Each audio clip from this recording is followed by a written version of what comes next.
Welcome to the Book of Wellbeing podcast, a place to help you to understand, manage and improve your mental health and wellbeing, where you will find the knowledge, guidance and tools you need to improve your life and where you can build your own wellbeing toolkit to take with you.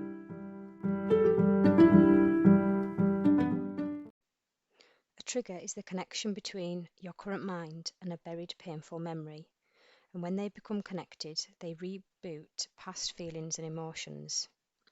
We all have triggers.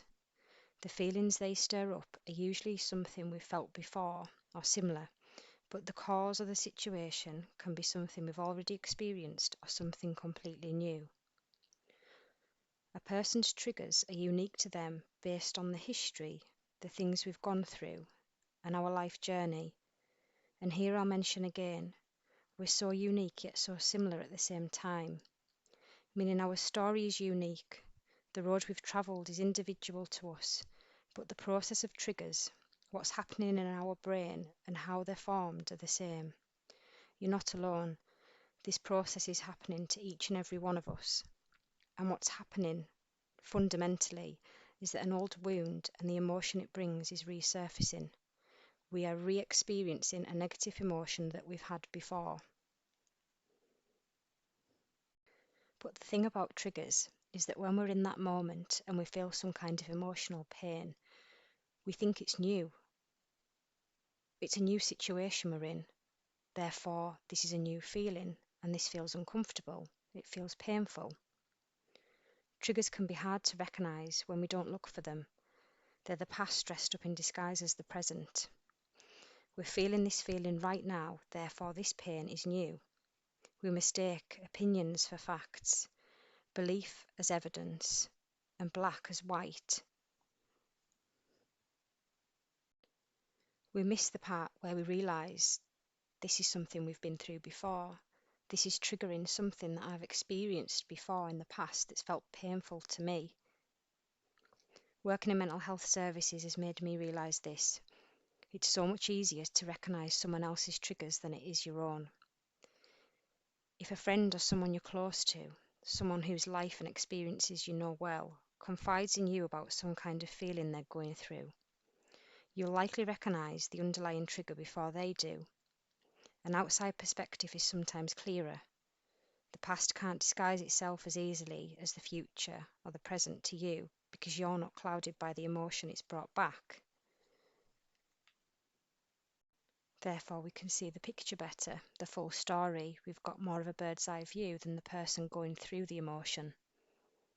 So we need to be careful about this. We need to think sometimes about what it would feel like if this was a friend.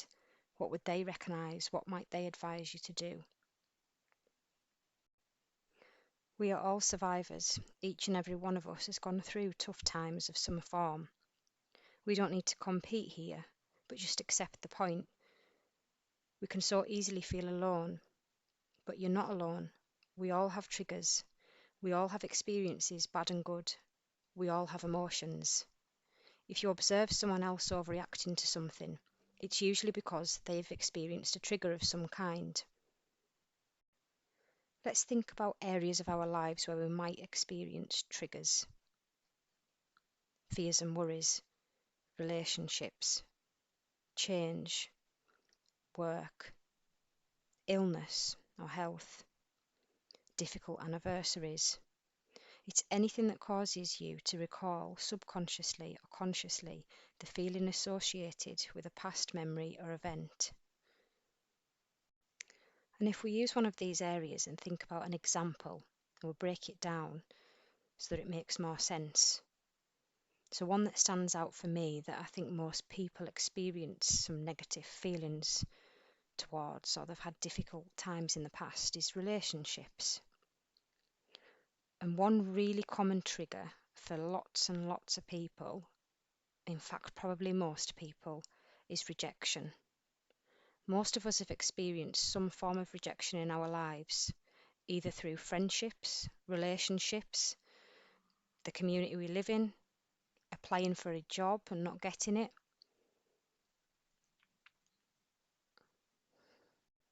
So if we break this down even further and we will think about romantic relationships. Lots of people have experienced rejection in this form, either through liking somebody that doesn't like us back, or somebody being unfaithful to us, causing us some kind of emotional pain that leads us to then feel rejected. And sometimes when these feelings resurface, it's because of a genuine reason. Something's happened to cause this feeling to come back again. We've been rejected again. But often what can happen is something minor might happen. So think about somebody doesn't respond to us to a message or a phone call, or somebody acts in a certain way that reminds us of that past rejection. That's the trigger. It's come back. And sometimes that pain is felt in the same way we felt it in the past, even when the situation is different. Then we can start to catastrophize and think the worst. A trigger can creep up on us when we least expect them. We forget about a pain, and then all of a sudden it's back. And the danger here is that we then react to that emotion we're feeling. We might blow it out of proportion or treat it as a fact when it might not be. So we need to be careful when we're thinking about triggers to thinking about how we respond and react to those emotions when they may not be based on something that's new that's just happened now, but they're based on past pain, because this pain can be quite intense. And if we think about another example, so we'll think about applying for a job. If we have applied for a job in the past and we haven't been successful, we didn't get it, we can then in the future think about applying for another job. But there's a trigger at some point that brings back that past memory, that past emotion around the first rejection. So how we respond to this is we might not apply for the job. Our rejection, our trigger is holding us back because we're worried about the outcome. And this is based on past experiences. One more example of a trigger is anniversaries of things that are difficult. And this can be bereavement and loss, or the anniversary of something bad happening in our lives. And then when the anniversary is coming up, so a year later, 2 years later, 3 years later, we go through that process. That date, that specific time is the trigger, because we then start to think a lot about that past pain and it comes back to us.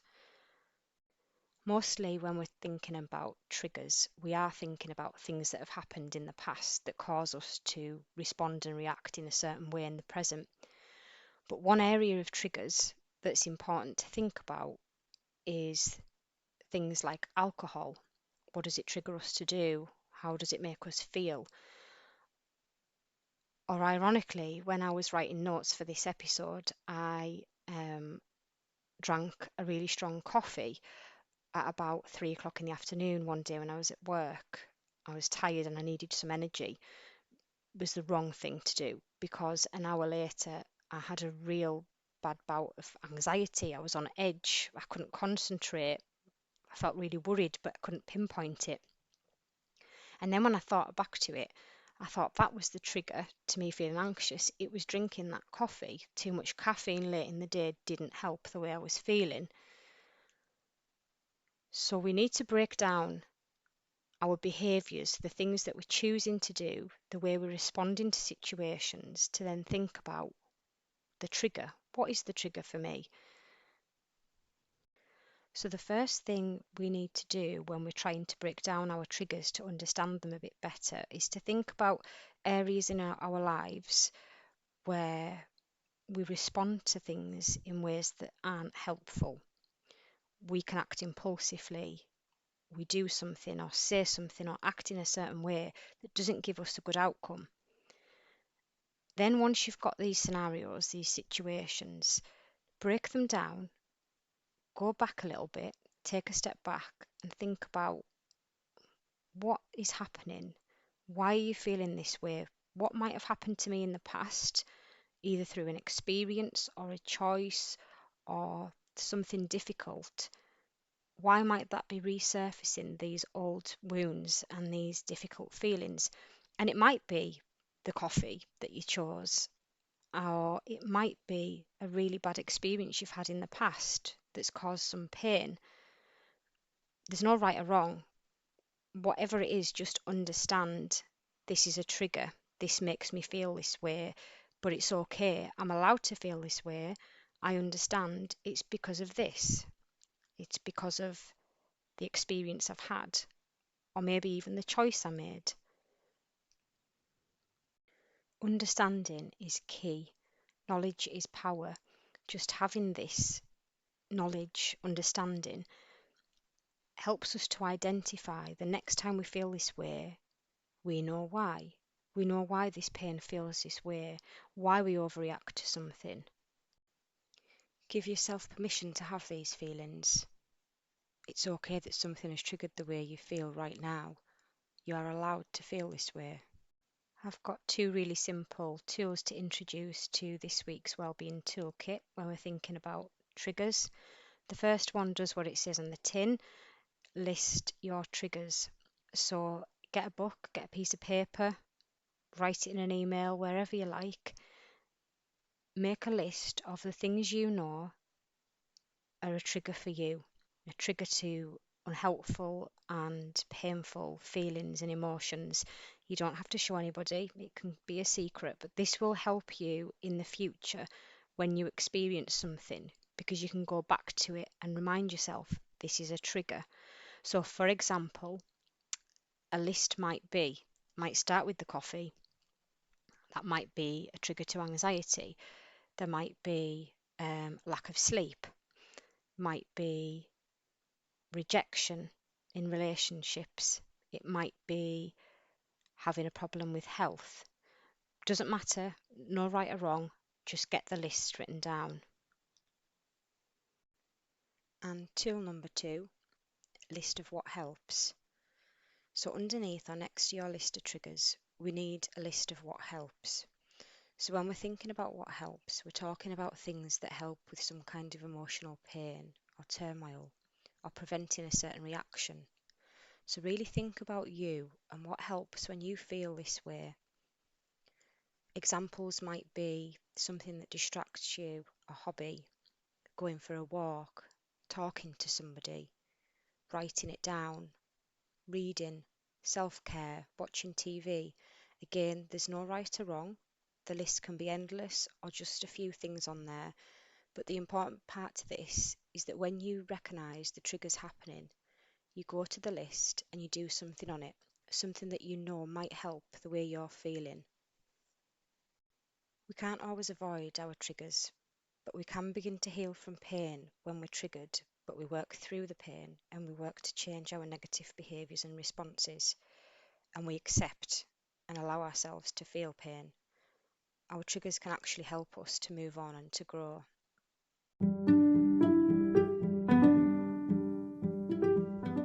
And that's it for today's episode. Thanks for listening. I hope this has been helpful to you when you're experiencing emotional pain, or if not now, you can come back to it in the future.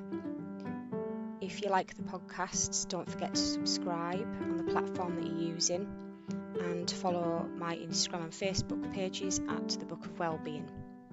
Have a nice week.